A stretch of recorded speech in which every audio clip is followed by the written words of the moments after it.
नमस्ते प्यारे दोस्तों, आज फिर से कहानी सुनने का समय हो गया है। चलो आज हम फिर से चलते हैं एक घने हरे भरे जंगल में। उस जंगल में तरह तरह के पंछी चहचहाते थे, रंग बिरंगी तितलियां उड़ती थी और मजेदार जानवर रहते थे। वहीं रहता था एक नटखट बंदर जिसका नाम था बन्नू। बन्नू बंदर था तो बड़ा प्यारा, लेकिन काम के नाम से उसे जैसे चिढ़ होती थी। उसे बस दिन भर पेड़ों पर उछलना, कूदना, दोस्तों के साथ खेलना और सो जाना पसंद था। जब भी कोई काम होता, जैसे खाने के लिए फल तोड़ना या मिलकर घर बनाना, बन्नू कोई न कोई बहाना बनाकर खिसक लेता। सब उसे कहते थे, बन्नू तुम बहुत आलसी हो। पर बन्नू हंसकर टाल देता। उसे लगता, मेहनत क्यों करें, आराम से जीना चाहिए। एक बार की बात है, जब जंगल में गर्मी का मौसम आया। पेड़ों पर नए पत्ते आ गए और फलों की मीठी खुशबू हवा में फैलने लगी।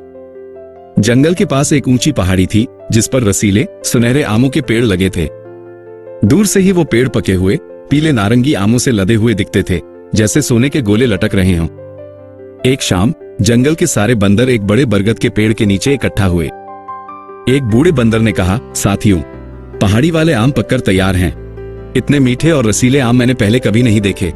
दूसरा बंदर बोला, वाह, सुनकर ही मुंह में पानी आ गया। हमें कल ही चलकर उन्हें तोड़ लाना चाहिए।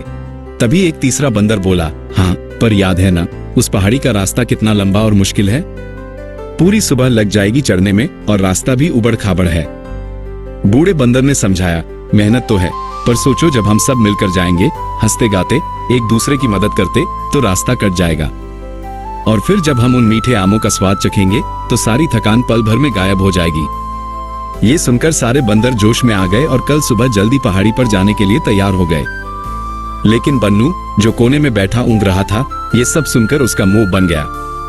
उसने सोचा, छी, इतनी मेहनत, सुबह जल्दी उठो, फिर घंटों चलो, फिर वो खड़ी पहाड़ी चढ़ो। कौन करेगा ये सब? जरूर कोई छोटा आसान रास्ता होगा उस पहाड़ी तक पहुंचने का।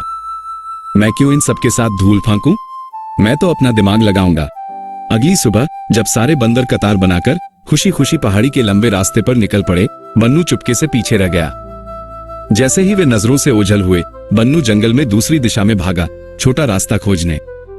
हाँ, वो मन ही मन हंसा, ये सब तो बस मेहनत करना जानते हैं। मैं हूं असली होशियार।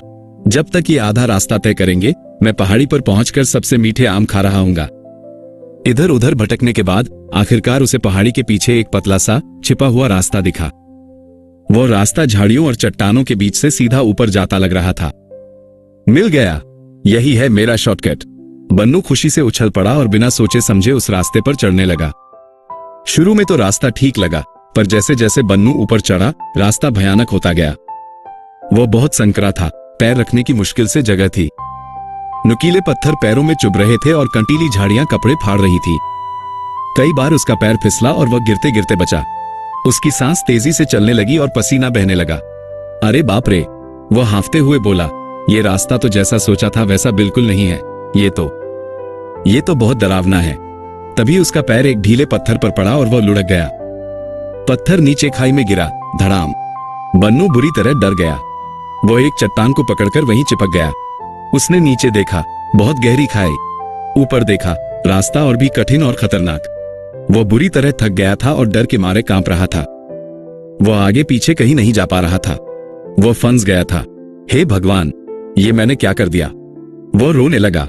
आसान रास्ते के लालच में मैं कहां फंसा। काश मैंने आलस न किया होता और सबके साथ ही चला गया होता। कोई मुझे यहां से निकालो, बचाओ। उसकी आवाज जंगल में गूंजने लगी। उधर पहाड़ी के ऊपर बाकी बंदर अपनी मेहनत से पहुंच चुके थे। उन्होंने एक दूसरे की मदद से ढेर सारे पके हुए मीठे रसीले आम तोड़े। उन्होंने पहले पेट भरकर आम खाए, फिर अपने परिवारों के लिए टोकरियों में आम भरे। वे सब बहुत खुश थे। जब वे शाम को खुशी खुशी नीचे उतर रहे थे, तभी उन्हें बन्नू के रोने और चिल्लाने की आवाज सुनाई दी। अरे, ये तो बन्नू की आवाज है, एक बंदर ने कहा। लगता है वो मुसीबत में है। दूसरे ने चिंता जताई। जरूर अपने शॉर्टकट के चक्कर में फंस गया होगा।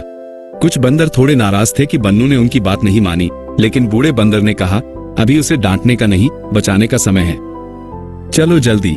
सारे बंदर दौड़कर उस खतरनाक रास्ते की तरफ गए। उन्होंने देखा कि बन्नू एक चट्टान से चिपका हुआ बुरी तरह रो रहा है। उन्होंने मिलकर जल्दी से लंबी लंबी मजबूत लताओं को जोड़ा और एक रस्सी बनाई। उन्होंने रस्सी का एक सिरा बन्नू की तरफ फेंका। बन्नू, पकड़ो इसे मजबूती से, उन्होंने चिल्लाकर कहा। बन्नू ने कांपते हाथों से रस्सी पकड़ी और बंदरों ने मिलकर उसे धीरे धीरे सावधानी से ऊपर खींच लिया।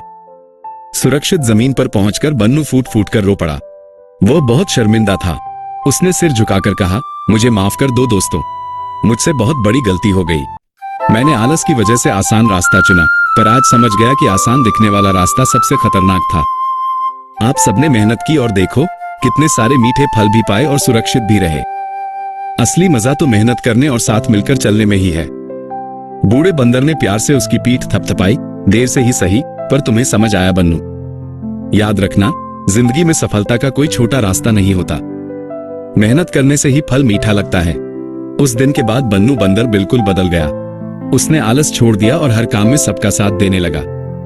तो प्यारे दोस्तों, इस कहानी से हमने सीखा कि मेहनत करने से कभी नहीं घबराना चाहिए और शॉर्टकट के लालच में नहीं पड़ना चाहिए। मेहनत का फल हमेशा मीठा होता है। उम्मीद है आपको ये कहानी पसंद आई होगी।